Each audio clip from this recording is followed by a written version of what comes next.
ଏହି ଦୁନିଆର ସବୁଠାରୁ ଦୁର୍ବଳ ଜିନିଷ ହେଉଛି ବିନା ଚିନ୍ତା କରି କହିବା ଏବଂ ସବୁଠାରୁ ବଡ଼ ଶକ୍ତି ହେଉଛି ଠିକ୍ ସମୟରେ ନୀରବ ରହିବା। ନୀରବତା ଏକ କଳା ଯାହା ସମସ୍ତେ ଜାଣନ୍ତି ନାହିଁ। ଆଜି ମୁଁ ତୁମକୁ କହିବି ଯେ ତୁମେ ଚୁପ୍ ରହି କିପରି ତୁମର ଜୀବନ ବଞ୍ଚିପାରିବ। ଯେତେବେଳେ ତୁମେ ଚୁପ୍ ରୁହ, ସାମ୍ନା ବ୍ୟକ୍ତି ବିଚଳିତ ହୋଇଯାଆନ୍ତି। ସେ ବୁଝିପାରନ୍ତି ନାହିଁ ଯେ ତୁମେ କ'ଣ ଭାବୁଛ ଏବଂ ତୁମେ କ'ଣ କରିବାକୁ ଯାଉଛ। ଏହା ସେହି ଭୟ ଯାହା ତୁମର ଶକ୍ତି ପାଲଟିଯାଏ। କେତେବେଳେ ଉତ୍ତର ନ ଦେବା ସବୁଠାରୁ ବଡ଼ ଉତ୍ତର ଏବଂ ସବୁଠାରୁ ବଡ଼ ଚାଲ ମଧ୍ୟ। ଯେଉଁମାନେ କଥା କହି ଚାଲିଥାନ୍ତି ସେମାନେ ନିଜକୁ ହରାଇ ଦିଅନ୍ତି, କିନ୍ତୁ ଯେଉଁମାନେ ନୀରବରେ ବଞ୍ଚନ୍ତି ସେମାନେ ନିଜକୁ ତିଆରି କରନ୍ତି। ତୁମ ଜୀବନ ବିଷୟରେ ସମସ୍ତଙ୍କୁ କୁହ ନାହିଁ। ଲୋକମାନେ ତୁମର କଥା ଶୁଣନ୍ତି ନାହିଁ, ବରଂ ତୁମର ଦୁର୍ବଳତା ଶୁଣନ୍ତି।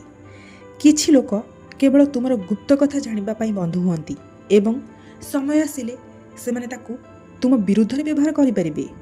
ତେଣୁ ମନେ ରଖ, ତୁମେ ଯେତେ କମ୍ କଥା ହେବ ତୁମେ ସେତେ ଅଧିକ ଶାନ୍ତି ପାଇବ। ଚୁପ୍ ରହିବା ଅର୍ଥ ଦୁର୍ବଳ ହେବା ନୁହେଁ। ନୀରବ ରହିବା ଅର୍ଥ ନିୟନ୍ତ୍ରଣରେ ରହିବା।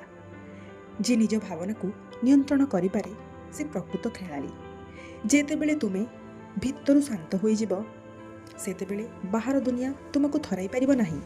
ଏହା ହେଉଛି ପ୍ରକୃତ ଶକ୍ତି। ନ କହି ଜିତିବା ପାଇଁ ପ୍ରତ୍ୟେକ ଥର କହିବା ଜରୁରୀ ନୁହେଁ। କିଛି ଜିନିଷ କେବଳ ନିଜ ପାଖରେ ରଖିବା ଉଚିତ। ନୀରବତାରେ ଏପରି ଶକ୍ତି ଅଛି ଯାହା ଶବ୍ଦରେ ନାହିଁ।